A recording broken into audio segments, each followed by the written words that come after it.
Hello, welcome everyone to today's Lunch and Learn, Adopting AI Responsibly in the Workplace. It's wonderful to have so many of you with us. My name's Kimberly I'm Kimberly Brockbank. I'm the Senior Marketing and Communications Manager here at Heart of the City. And it's my pleasure to welcome not only our programme members, but also to have some new people join us, which is brilliant. If this is your first time, then here's just a bit of an intro to Heart of the City. We're a London-based charity which fosters a community of learning, upskilling and collective action for positive change across the UK. We empower, enable and support small and medium-sized businesses to create a meaningful socio-economical and environmental change by offering training, collaboration opportunities, along with practical support and guidance. Now, introducing today's speaker, it's my pleasure to introduce Luke Budka, who's AI Director at the UK's leading brand alignment company, Definition. Luke's background is in language and content, and he's worked in the technology sector since 2008. He leads the development of Definition's private AI environment, and his work has recently been featured in Meta. So let's all welcome Luke. Over to you. Hello, nice to meet you all. Thank you for that introduction, Kimberly. Yeah, my name's Luke, as mentioned. So I lead the AI team at Definition. That includes the team that built our private AI environment that all of our employees use. And I'm going to be talking about my experiences with that and my experiences working with companies and using AI to solve their business challenges as part of today's session. We're covering some pretty chunky topics in the next 25 to 30 minutes. So apologies in advance because we're going to be a little bit light touch on some and get into a little bit more detail on others. As mentioned, please do drop your questions in the chat if you feel there's something you need a little bit more detail on. And also to caveat, there are lots of different types of AI. And today I'm going to be mostly focusing on these things called large language models, popularized by ChatGPT and basically chatbots like that. So these AI models that essentially produce content and predict the next word. And the reason I'm going to be focusing on them is because they have typically the most business applications. With kind of no further ado, getting on to AI-driven efficiency and employee concerns. Firstly, there's been a lot of research on this topic, a lot of research on AI-driven efficiency, a lot of media coverage on data privacy as well. So if we go forward to the next slide, the most famous and probably widely cited study involved 758 consultants from Boston Consulting Group, and this research took place in spring of 2023, and they gave these 758 consultants access to an AI model called GPT-4, which is a large language model that powers ChatGPT, or used to power ChatGPT. And they measured the impact it had on these different areas. And I'm not going to read verbatim off the screen, but you can see that it had quite a drastic impact on the number of tasks the consultants were able to complete, the speed at which they completed the tasks, and also the level of quality of task completion. There's a few things, though, that came up in this study that have been reiterated in studies since. The first is that, firstly, they didn't give these employees any training at all in how to use this model. They just gave them access to it in the form of a chatbot and said, apply it to your day-to-day complex and knowledge-intensive type tasks. So that's the first thing to note. There was no training involved. They were just given kind of carte blanche access to it. The second thing that's come up time and time again since is that the employees, or the consultants, split into two quite distinct groups. On the one hand, we had a group that were described as centaurs, and this group would use AI for very specific tasks and then would purely use human cognition for other sets of tasks. So they really clearly differentiated between tasks that they would use AI with and tasks they wouldn't. And then the second group were called cyborgs. And these consultants would take an AI-first approach to everything. And this kind of behavior has been examined and repeated in research and studies since. So typically you will find employees fall into one of those two camps. And the other thing they found, and this is another thing that's been reiterated in subsequent pieces of research, is that 43% stat at the bottom there, the consultants produce results of 43% higher quality. That stat was relevant to the lowest performing consultants at BCG. The highest performing consultants didn't see as much of a gain. So the highest performing consultants, I think, got a 17% increase in the quality of results they produced, versus the lowest performing consultants that got 43% boost. And that's something that's been reiterated a lot since as well, which is it's typically the lowest performers, or the people who, the lowest performing consultants or employees that will get the biggest gains from using AI. And we've seen that in multiple independent studies since. That being said, a 17% increase in the performance of your highest performing employees arguably has more of an impact on your organization. This is quite an old study now. This was published in September 23. As mentioned, there's been quite a few studies since that have shown similar things. There was a report in December that came out from Goldman Sachs citing that companies saw productivity gains of around 30% when using AI. Interestingly, though, that report also stated that I think they only looked at companies with over 250 employees, and they found that adoption of AI in those companies was around the 10% mark. And this is a nice kind of segue to the data protection and data privacy piece. So, Maria, if we could skip forward a slide. There we go. Yeah. The reason I think I found that 10% stat quite interesting was because I would suggest that number is massively skewed. I'm going to talk a lot about research and surveys. I read a lot, right? And you'll kind of get this impression as we go through. But there was a September survey last year of 6,000 knowledge workers across the US, UK, and Germany. So 2,000 in each territory.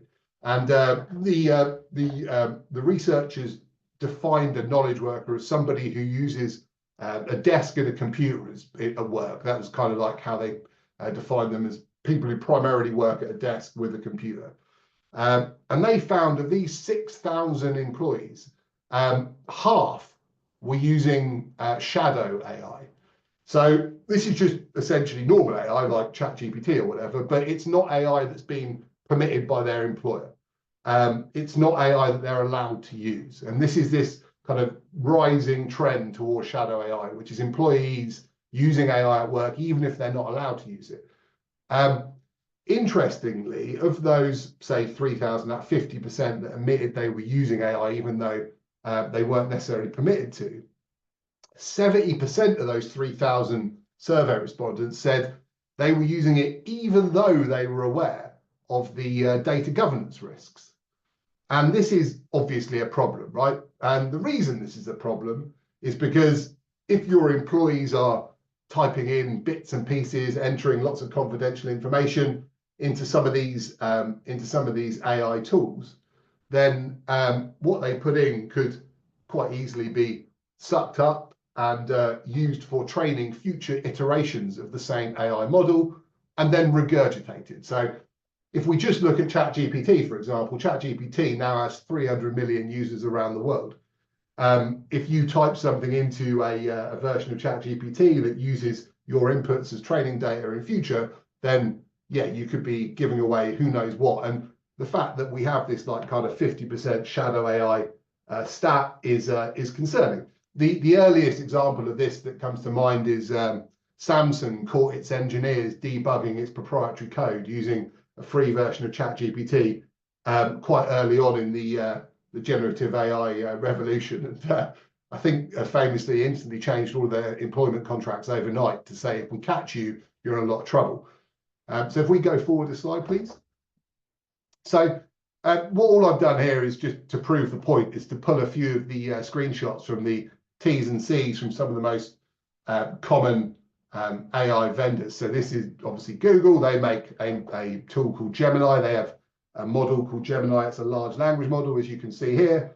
They make the point that your interactions, your inputs and outputs are used to train future versions of these models.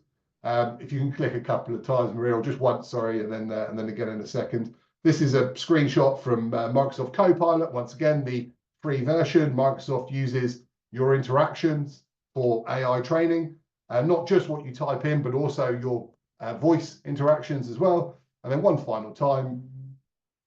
And then, interestingly, this is a screenshot from ChatGPT's pricing page, which shows that at the free level, you can see down here where it says privacy, content is used to train our models.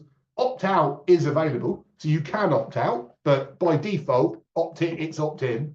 But even then, when you start paying for ChatGPT, like ChatGPT Plus is, I think, $20 per user per month. So you have to opt out, otherwise it will use what you type in. And Pro is their latest subscription. That's $200 per user per month, and it's still opt in by default, right?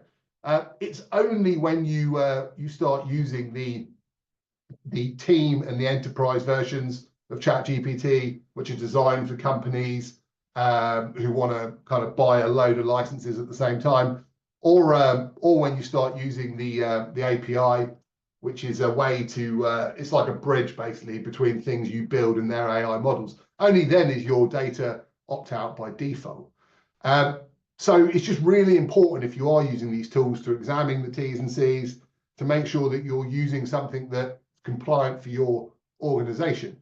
That being said, there are other ways to keep your data private if you do want to use AI in your business. So if we could move forward a slide. Great. So there's a few options, right? So firstly, you can kind of build your own walled garden, your own private environment, essentially, or pay for access to one, right? And then you've got the opportunity to essentially integrate privacy from the bottom up, and you can determine, you can dictate the privacy policies in place. OpenAI were the first AI company to give businesses the ability to connect to their models via these things called APIs, application programming interfaces, which are, like I say, are like bridges basically between whatever you build and their AI models. And any data that passes along OpenAI's API is private. It's not used for training, heavily encrypted, deleted after 30 days. So that gives you a lot of reassurance, right? And then once OpenAI released that API, this was back in March 23, that was actually what catalyzed our journey towards building our own private environment. After they released that API, all the other state-of-the-art AI vendors basically followed suit. So you can now create your own private environment and connect to whatever models you want and be reassured of the privacy. There are other advantages to that approach as well, paying for usage instead of user seats and so on and so forth. The other way forward, if you don't want to go down that route, is to opt for a solution that kind of prioritizes privacy. So the screenshot on the right here is from a company called Anthropic, and they make a large language model called Claude. So on the Anthropic site, it clearly states that at no point, regardless of the version you're using, does it use your data for training purposes. But look, ultimately, I think it's fairly safe to assume that whether your employees are kind of admitting it or not, there's a good chance that quite a few of them may be using AI at work. I see this a lot in meetings I have with various companies, even kind of companies where you would assume they've got policies in place and they probably lock this stuff down. There's still a lot of free tool usage going on. And therefore, it is in your best interest to kind of make it as easy as possible for employees to use and access the best AI in a kind of safe and secure way, essentially. So if we skip forward a slide. So that being said, kind of moving on to the environmental impact piece, this we could talk all day about. But at a kind of basic level, AI uses a lot of energy, right? This is pretty common knowledge. So if we skip forward a slide again, there's lots of numbers out there regards this, lots of nation state analogies. You may recognize the scene on the right there. The report, the Electricity 2024 report, that's a report from the International Energy Agency. And they were saying that, this came out last year, they were saying that by 2026, the power that data centers consume globally will have annually will have added the annual energy consumption of Sweden because of the use of AI.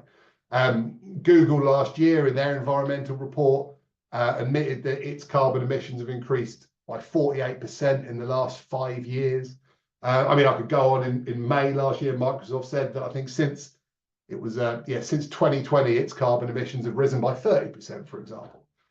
Now, there are two very vocal groups in the AI energy conversation. The first group is the group that says AI energy consumption will be catastrophic. Climate change is bad enough. We desperately need to get the global temperature down. AI energy consumption is terrible and it's going to be catastrophic. And then there is the second group that says, actually, AI is the cure-all. It will result in huge carbon savings overall because it'll enable us to develop more efficient infrastructure, new power sources, and it will help every nation state meet climate change goals. Maria, if you can click forward again. Lovely, thank you. There are some kind of absolute truths, though. The reality is, I would suggest, and you may come after me for saying this, but I would suggest that from a carbon emissions perspective, AI probably isn't going to be too much of an issue for too much longer. And the reason I say that is simply because existing energy grids, well, the majority of the AI development at the moment is in the US, right? And existing energy grids and the fossil fuel resources available there simply can't sustain the levels of power these AI hyperscalers like Microsoft and Google actually need. And because of that, what we've seen in the last 6 months are some massive new infrastructure investment deals taking place. So, for example, in September, Microsoft announced that the Unit 1 reactor on 3 Mile Island, which is what in the picture here, was being reopened. So it was closed down in 2019, but is being reopened, and Microsoft have committed to buying all of the electricity from that nuclear reactor for the next 20 years to power its data centers, right? So it's been reopened just for this.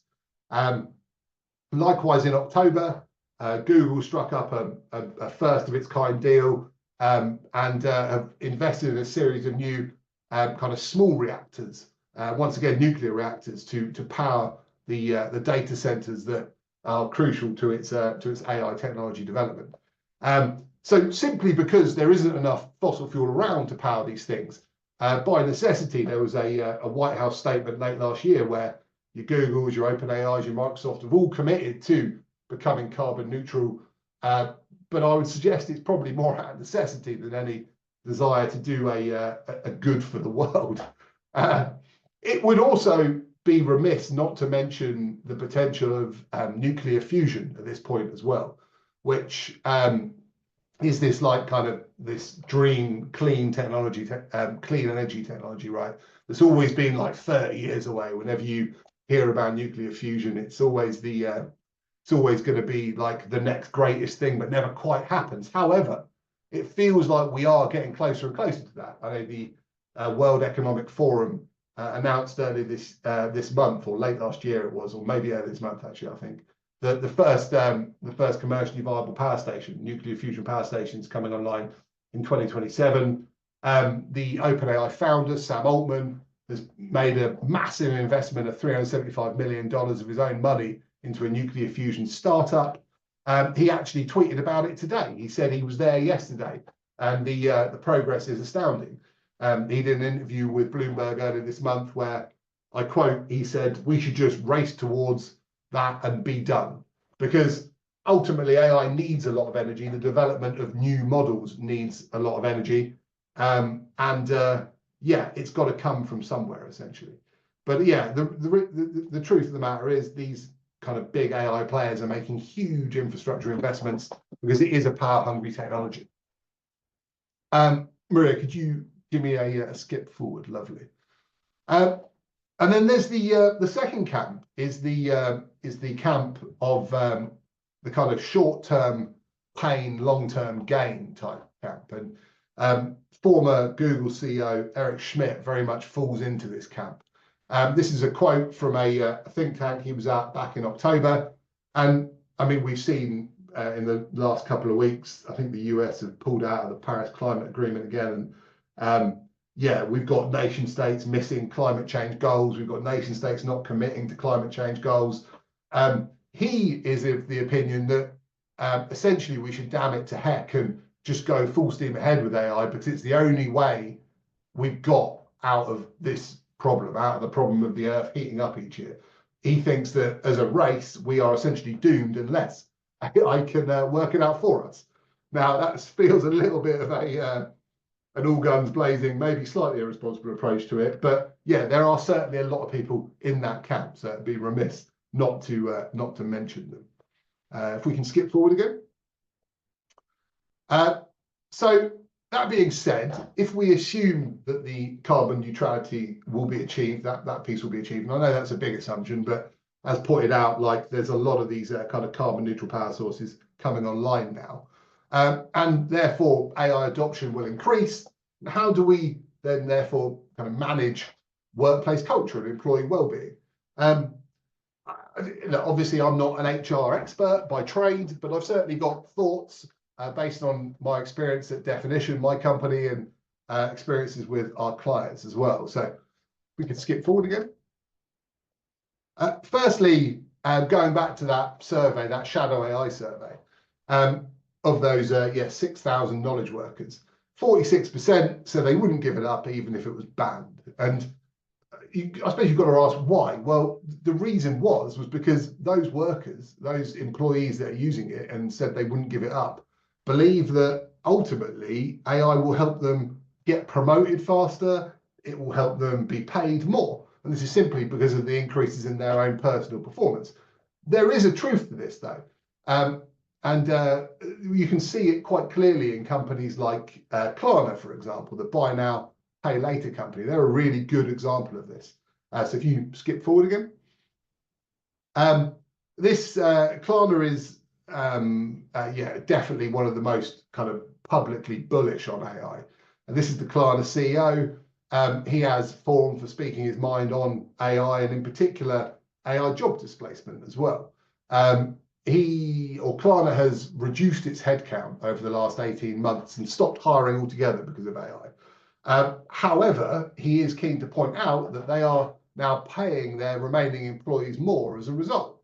So they cut their headcount from 5,000 to 3,800, but they also make the point that over the last 12 months, average revenue per employee has increased by 73%, and that has allowed them to pay everybody more, both in terms of just kind of straightforward remuneration, but also in terms of equity as well, and share options and things like that.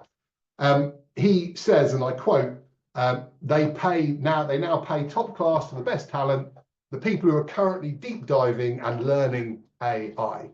And he recently described their company's adoption of AI as their most successful upskill program ever.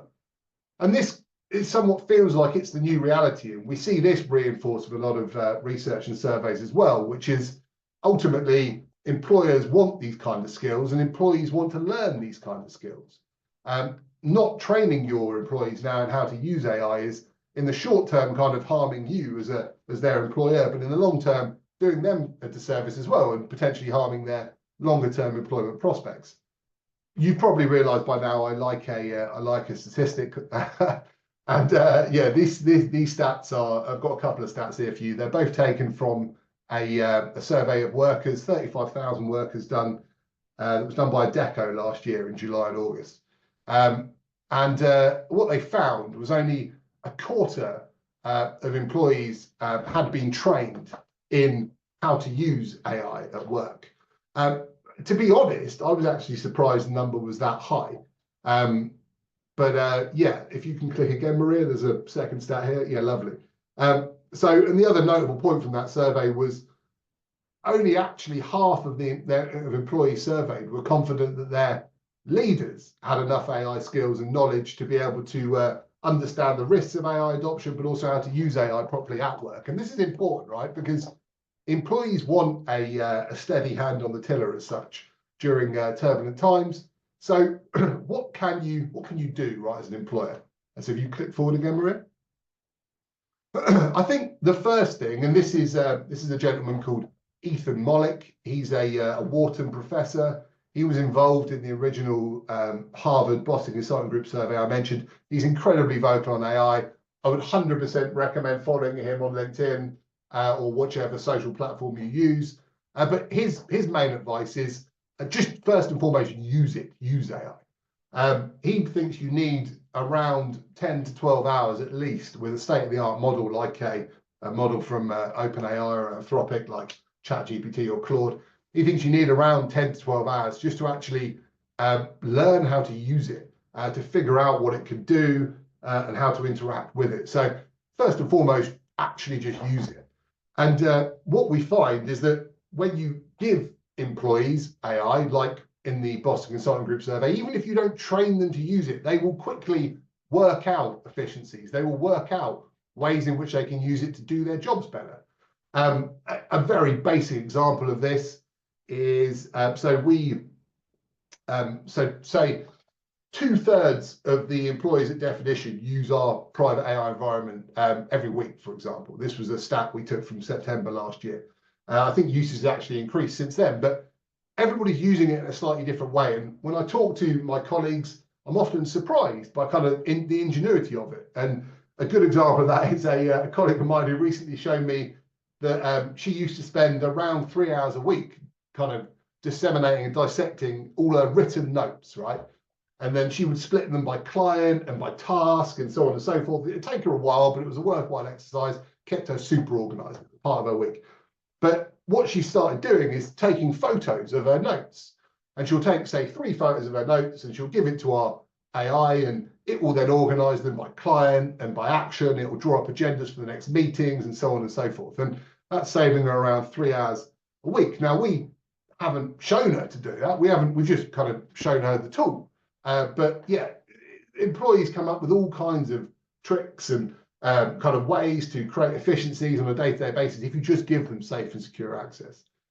We see this with our demo environment users a lot as well. So we spin up demo environments for companies where they can kind of safely and securely experiment with AI. And a common request we get is we get people saying, "Oh, word has got out. Can you add some more users?" People are super keen, basically. So yeah, even without formal training, your employees will work out efficiencies. The next thing you want to do is then kind of essentially debrief, right? You want to actually then share their successes with the rest of your organization. Share the most successful things they're doing. Share the most successful prompts they're writing. And then multiply the gains across your organization. Now, you could just be doing that at a basic level where you essentially do a kind of a survey with or a piece of qualitative research with your employees where you sit down and run a small focus group. Could just be 2 of you in a room discussing how you're using AI. And then, yeah, and inevitably somebody sitting next to you will be using it in a completely different way. And then you can just share those efficiencies with the rest of your company. There are more formal ways of doing that as well. We see organizations like PwC, for example, running prompting parties where I think Leah Hude, their chief learning officer, said that since March last year, they've hosted nearly 500 prompting parties, which is where they get together as a group and essentially just learn from each other, learn how each other's using it. So that's also kind of a more formalized way of doing it, but a really nice way of doing it. If we skip forward again, Maria. However, on the training point, yeah, other than just using it for a period of time and kind of getting to grips with it, there is also then obviously a more kind of formal process to it. My advice, based on kind of doing a lot of prompting, so that's just the art of talking to the AI, typing stuff in. My advice would be to get familiar with the basics of role prompting, which is when you get the AI to adopt a role. You say you are now playing the role of a professional copywriter or an auditor or whatever.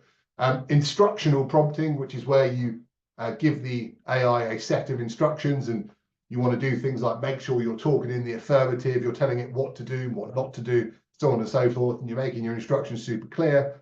And then giving the AI examples as well. of what good looks like. That's also super important, especially if you're keen to get it kind of content out in a certain format, for example. Now, prompt engineering, yeah, that's a day-long session in itself, or it could be. Like, there's so many tips and tricks you can use, but getting the basics of role, instructional, and few shot prompting. So few shot is just using examples. That will get you a long way to getting those basics down, basically.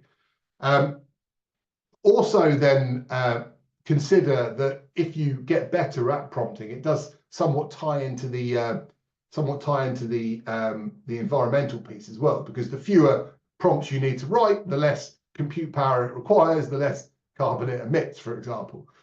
So there's kind of a knock-on benefit to that. There are a lot of prompt engineering courses out there, but there's also the vendor's guide. So on the screen now, you can see the guide from Anthropic. These are all just freely available. We'll share the links afterwards. Maria, if you click again, oh yeah, so yeah, that's guides from the vendors like Anthropic. OpenAI has a similar one. The other thing you can do, and this is a screenshot from our private environment, is you can just ask the AI what it needs, right? You can say, like, what's the best way for me to work with you? It's a bit meta, but essentially you can ask it to give you tips. You can say, based on what the information I've given you, what else do you need to be able to complete the objective? And this is the objective, for example. And then if you do opt for a course, and there are a lot out there, there's a Google recently launched a new one. It's only £38, for example, prompt engineering course. Pick one that encourages learning through doing, right?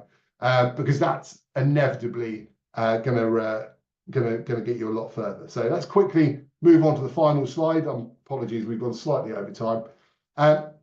Finally, appreciate I've taken a fairly light touch approach to some fairly heavy topics today.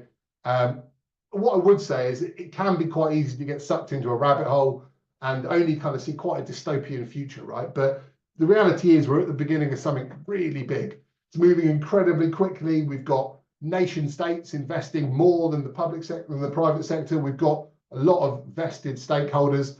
It can be quite easy to doom monger, essentially. The media loves a bad news story. Bad news sells at the end of the day. And so I wanted to leave you with a few positive outlooks just quickly. So firstly, this gentleman on the right is a gentleman called William Stanley Jevons. He's responsible for something called Jevons paradox. And Jevons paradox basically states that as technology improves and therefore the total kind of consumption of the resource that it powers increases, then it will also, as a byproduct, increase the number of jobs available, and it will ultimately result in new industries springing up and things like that. I have a 7 and a 9-year-old. I have a 7-year-old child and a 9-year-old child. I don't think I know what jobs they're going to be doing in the future, because I don't think those jobs have been invented yet. The gentleman on the right is a gentleman called Hans-Peter Moravec. So there's something called Moravec's paradox as well, which is he states that however good AI gets, it will never be as good as humans in tasks that require levels of physical dexterity and emotional intelligence, essentially. So artists, surgeons, counselors, so on and so forth. So ultimately, new industries will be developed anyway, even if AI reaches the point where it's very good at doing a lot of the jobs we do today. And then finally, final click. This is an essay that I would also highly encourage people to read. It's quite long. It's 14,000 words long, so you've been warned. It's written by the CEO of Anthropic, a gentleman called Dario Amodei. And in it, he talks about what the 10 years after superintelligence will look like. So AGI or ASI, these are terms you'll see scattered around the media: artificial general intelligence, artificial superintelligence, this supposed superintelligence that will be able to do a lot of what we already do today as human beings. But what he posits is, if it arrives next year, which is what he thinks we'll get to ASI in 2026, this essay looks at the decade after ASI is achieved, the decade after superintelligence is achieved. So what will be accomplished, what we will experience as human beings in that decade. And he's a pretty clever bloke. He's a former bioscientist from Stanford. And obviously, he has a vested interest in painting a certain future. They have money to raise. But these are similar trains of thoughts that you're beginning to see out of a lot of research scientists in the space. So, yeah, I would highly recommend, if you want some bedtime reading, taking a closer look at that as well. I'm going to end there. thanks ever so much. I know there's been a lot of questions in the chat panel. I'm sorry I haven't got to them quite yet, but Kim, back to you.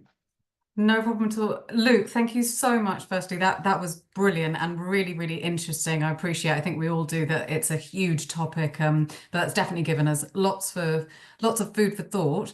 We've got just under 10 minutes just to go through some of the questions, which I'm going to go through now. For those of you who joined slightly late, microphones are off. So if you have any questions, do pop them in the chat. We'll be doing a follow-up email. So if your question doesn't get answered, but you'd really like to know more, you can get in touch with either Heart of the City or Luke at Definition by using that contact. Forgive me, I know that some of you have asked 2 questions, but I'm going to limit it to 1. So just going to start off with the first question, which is the safety of it all, GDPR, i.e., is it tailored to the public sector requirements or is it generic? It's a case-by-case basis. Like, without kind of context there, I wouldn't be comfortable answering that necessarily, and I obviously can't give legal advice. What you'll see if you go and look at the trust centers of these vendors like OpenAI and Anthropic, you will see that they are heavily certified, right? And what you'll probably find is that the requirements for your organization are covered by the GDPR certifications they have, the SOC 2 certifications they have, so on and so forth, the ISO certifications they have. But each of these big vendors have their own trust centers, and I would highly encourage you to go there and take a look at the certifications that are available there. That will hopefully give you the reassurance you need. Brilliant. Okay, and how much would you say it typically costs as a minimum to set up a privacy-enabled corporate AI system? Wow, once again, I mean, without doing a very obvious sales effort now, I would encourage you to drop me a line and I can tell you all about it. What I would say is that it's kind of hard to answer that without sounding overtly salesy, but it's very affordable, is what I would say. And there are some massive advantages to it, like being able to pick the models that you connect to, being vendor agnostic as well. You don't just have to rely on one model, you can connect whatever you want, and you only pay for usage as well. You're not paying for empty user seats. So I'm going to stop there because it will just become a sales pitch, but feel free to drop me a line if you want to have that conversation in more detail. Thanks, Luke. And good to know that it is actually affordable. There's been a few questions on DeepSeek. One of them is, how does DeepSeek impact the outlook for energy infrastructure development? Yeah, so DeepSeek's super interesting, right? So DeepSeek, they've got a few models. The one that's garnered all the attention is their R1 model, which is a reasoning model. Reasoning models are like the kind of evolution of large language models. And reasoning models do a lot of something called inference. And inference is when an AI is thinking. So the way a reasoning model works is you type in a question and then it starts literally thinking. And it will print out a chain of consciousness, its chain of thought, right? Before it then answers your question. Now, the difference it makes to carbon emissions is that previously, not that much carbon was emitted during that inference process with a large language model. But now the chain of thought process is really, really, really, really long. It requires more compute, essentially. And you can literally turn compute up and down on these things. So DeepSeek is an example of a reasoning model that uses more carbon during the inference process.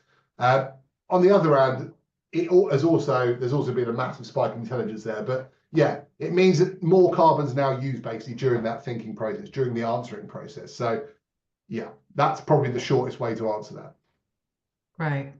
And a question about water usage for cooling. It is huge at data centers. What are your thoughts on that? Yeah, it is huge in data centers, and it needs to be ionized, and there's different requirements, and it has to be treated before it's re-released. And I don't have any thoughts on that other than the fact that a lot of water is required. Yeah. Yeah, absolutely. And this isn't actually a dissimilar question, but a question was, why are power stations so power hungry? Is it just processing power consumption? So the way these models traditionally to this point have been developed is you need huge clusters of processing units, computer chips essentially, and you need them all together and you need them right next to the power source. And that's why they're so power intensive, because of the sheer volume of GPUs that you have in the same place that you use to then power the pre-training process, which is called supervised fine-tuning. Okay. So another question, do you need high-end computer hardware, software or access to cloud-based high-end computer hardware software to set up a privacy-enabled corporate AI system? No. Okay. No, because you connect to the model via the API. So all the heavy lifting is done on the model, or is done on the AI vendor's end, essentially. Okay. And is the UK government more likely to succeed or fail in its aim to turbocharge AI in the UK? And if so, what effect will that have on businesses and organizations? That's a big question, It isn't it? is, isn't it? But it's a good question. I mean, I'm sure we all saw Keir Starmer's announcement. That was based on a load of recommendations made by a gentleman called Matt Clifford. These recommendations were made under the last government in September last year, I think, or certainly commissioned under the last government. What I would say is the public sector in the UK has done some really innovative stuff really quickly. And unlike kind of traditionally where you might find a bit of a lag in the public sector, they've very much been leading from the front.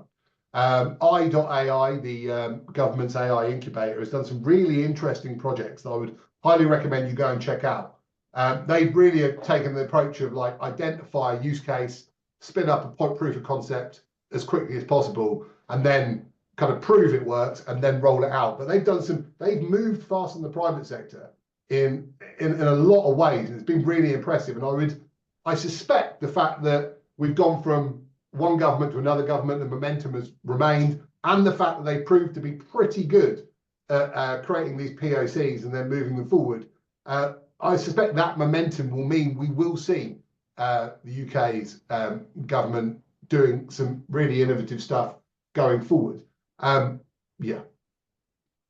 Brilliant. Thank you, Luke. And I do actually think that's probably a good time to pause on the questions. So thank you for those who asked, and apologies for the few questions that we couldn't get to. Luke, thank you so much. I think I'm speaking on behalf of everyone. That was really, really helpful.